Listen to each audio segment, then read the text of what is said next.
I'm going to go through these observations now. And I know we don't want to talk about it publicly, but too bad, because here we go. Number one has to do with travel, and I'm going to read once again. I will not use Terry Bjerke's words.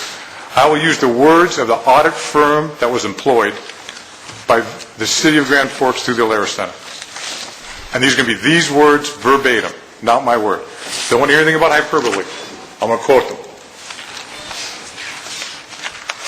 We noted several instances where credit card charges were being paid without adequate supporting documentation, and several instances of travel that did not appear reasonable. Also, I'll go to the bottom. Unauthorized spousal travel should not be charged to the credit card or paid. Now, I'll just give you, that's their report, and I'll give you my opinion, my comments. Who did this? Are they still working there? And has the city been reimbursed for those items? We're asking, there's questions about whether or not the travel is reasonable. Once again, I understand my reading comprehension is bad. But the question I would ask you then, that implies to me it's not job related. I guess then the word fraud might be used. We have a lack of adequate supporting documentation. I would suggest, as far as out-of-state travel goes, it talks about authorization by the city administrator or venue works. I think there should be debate on whether or not the Alerus Commission or one of its subcommittees should approve out-of-state travel.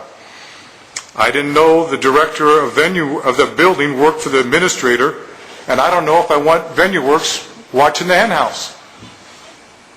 So those are my questions for that topic. I'll probably get them answered like I get most of my questions answered, which means that they won't be answered. But once again, if it was my business and this went on, there'd be some, and it's a public entity, the citizens have a right to know the answers to those questions. Who, what, where, why, how? What happened there? Number two, talks about basing them on actual expenses instead of per diem. Once again, that implies to me they got something they shouldn't have got. In Terry Bjerke's simple world, that I owe somebody to pay him back if I did it. Mr.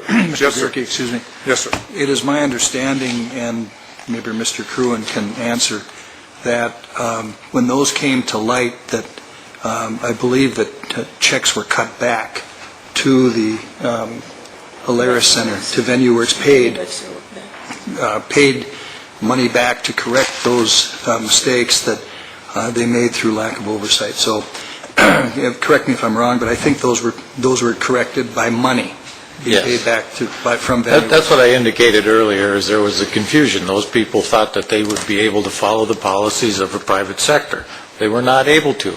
When the audit came that we specifically as a commission asked for, these came to light. The Venue Works paid the Alerus Center back for those costs, for the travel costs and the credit charges that were not reasonable. And that's why we had the audit, and that's why Venue Works paid it all back. Correct me if I'm wrong, Sharos, but at this point in time, are we not paid back for all of those expenses? Absolutely. Plus not only that, because we had to do more work in the audit, Venue Works even paid for the audit that we incurred the extra expense on. So the city has not even incurred the cost of the audit yet.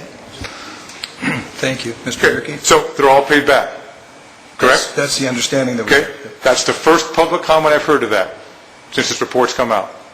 So, we had something good came out tonight. First time you asked me.